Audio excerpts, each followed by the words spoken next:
ایک زمانے میں ایک نوجوان مسافر تھا جو پوری دنیا گھومنے کے لیے یہاں وہاں سفر کرتا تھا کیونکہ اسے الگ الگ ممالک دیکھنے کا شوق تھا۔ ایک روز جب وہ چل رہا تھا تب اسے ایک بکسا حاصل ہوا۔ اس نے بکسا کھولا اور جادوئی بکسا اس سے کہنے لگا، تمہیں کیا چاہیے؟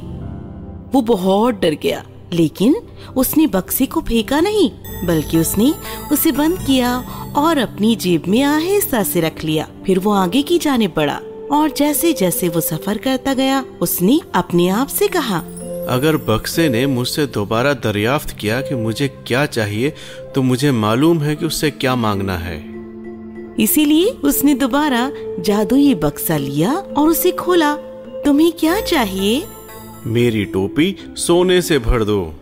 اور فوراً ہی اس کی ٹوپی میں سونے کے سکے بھر گئے۔ تو اب اسے کسی بھی چیز کی ضرورت نہیں تھی۔ وہ آگے کا سفر طے کرتا گیا، کرتا گیا گھنے جنگلوں سے، اور آخرکار ایک خوبصورت محل کے سامنے آ کر پہنچا۔ محل میں ایک بادشاہ رہتا تھا۔ نوجوان مسافر محل کے چکر لگا رہا تھا۔ بادشاہ کی نظر اس کی جانب پڑی تو انہوں نے اسے دریافت کیا کہ وہ یہاں پر کیا کر رہا ہے۔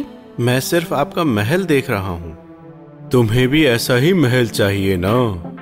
نوجوان مسافر نے جواب نہیں دیا، لیکن جب سورج غروب ہوا اور شب آئی تو اس نے جادوئی بکسا کھول دیا۔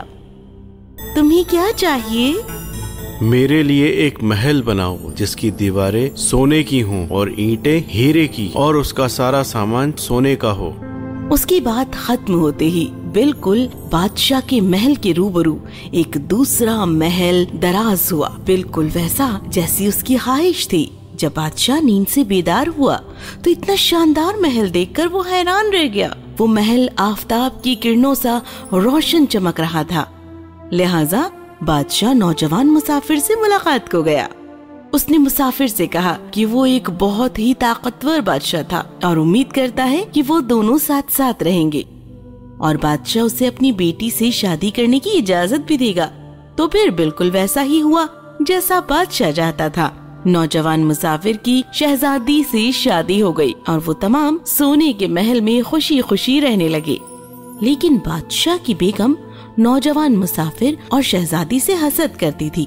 شہزادی نے اپنی امی سے جادوئی بکسے کے متعلق کہا جس نے انہیں تمام چیزیں دی ہیں، اور ملکہ نے اپنی نوکر کو رشوت دے کر جادوئی بکسا چرانے کے لیے کہا۔ نوکر نے بہت غور سے دیکھا ہر شب بکسا کہاں رہتا ہے۔ ایک شام اس نے انتظار کیا اور اسے چرانے کی کوشش کی۔ جب تمام لوگ سو رہے تھے تب نوکر نے بکسے کو چوری کر لیا اور اپنی مالکن کے پاس لے آیا۔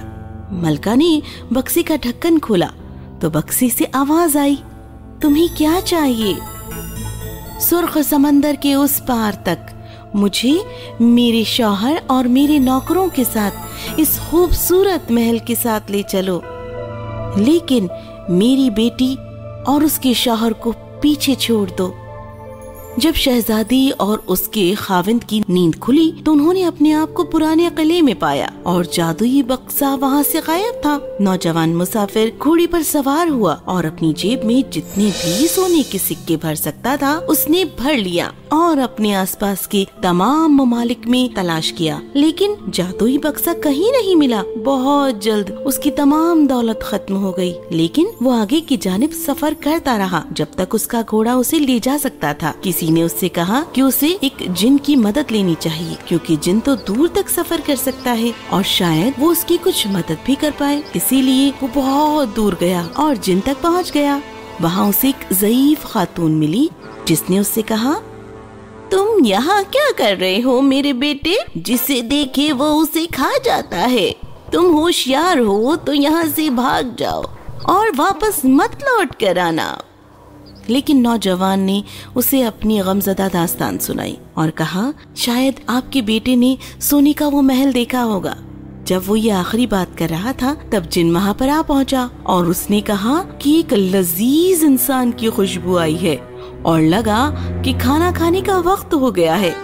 لیکن اس کی امی نے اسے سمجھایا کہ اس معصوم نے تو اپنا سب کچھ کھو دیا ہے اور وہ اتنا فاصلہ طے کر کے تمہاری مدد کے لیے آیا ہے، ضعیف عورت نے نوجوان سے کہا کہ تم بغیر ڈرے آگے آؤ اور اس کا سامنا کرو۔ وہ ہمت کے ساتھ جن کے سامنے آیا اور اس نے پوچھا کہ کیا اس نے ایک سنہرا محل دیکھا ہے؟ تب جن نے کہا، ہاں میں نے وہ سنہرا محل دیکھا ہے اور اسے میں نے تہس نہس کرنے کی کوشش بھی کی تھی تاکہ میں اس کے اندر کے لوگوں کو کھا سکوں، لیکن محل اتنا مضبوط ہے کہ اندر نہیں جا سکا میں۔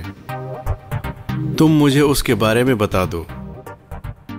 وہ تو بہت ہی دور ہے، سرخ سمندر کے کنارے پر۔ آخر اتنا سفر طے کرنے کے بعد نوجوان مسافر کو اپنا محل مل ہی گیا اور کسی طرح بہت مشقت کرنے کے بعد وہ سرخ سمندر کی جانب پہنچا۔ جب تک وہ محل میں پہنچا اس نے اپنے آپ کو ایک مالی کی صورت میں بدل دیا اور محل میں جا کر پوچھنے لگا کہ کیا انہیں مالی کی ضرورت ہے۔ انہوں نے جب اسے کام پر رکھا تو وہ بے حد خوش ہوا۔ وہ اپنا سارا وقت باقی کے نوکروں کے ساتھ اپنے مالکوں کی امیری کے بارے میں بات کرنے میں بتاتا۔ اس نے ایک نوکرانی سے اپنی دوستی بڑھائی اور اس سے جادوئی بکسے کے متعلق پوچھا اور اس نے معلوم کیا کیا وہ اسے دیکھ سکتا ہے۔ ایک شام نوکرانی بکسا اٹھا کر اسے دکھانے کے لیے لے آئی اور جب نوکرانی نے بکسے کو بستر کے کونے میں چھپایا تو نوجوان نے وہ جگہ آہستہ سے دیکھ لی۔ اگلی شب جب تمام لوگ سو رہے تھے تب نوجوان خاموشی سے وہاں آیا اور اس نے جادوئی بکسا لیا اور اس نے خوشی کے ساتھ جادوئی بکسا کھولا۔ تب بکسے نے اس سے پوچھا، تمہیں کیا چاہیے؟ مجھے اپنے محل میں جانا ہے، اپنی پرانی جگہ پر، اور میں چاہتا ہوں کہ بادشاہ، ان کی ملکہ، تمام نوکر سرخ سمندر میں غرق ہو جائیں۔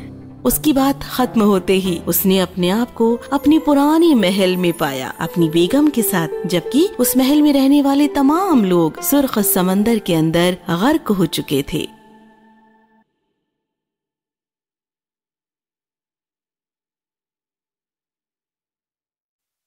If you enjoyed this story, please like and subscribe our channel and press the bell icon to get future updates. And don't forget to comment. If you enjoyed this story, please like and subscribe our channel and press the bell icon to get future updates. And don't forget to comment. If you enjoyed this story, please like and subscribe our channel and press the bell icon to get future updates. And don't forget to comment. If you enjoyed this story, please like and subscribe our channel and press the bell icon to get future updates. And don't forget to comment.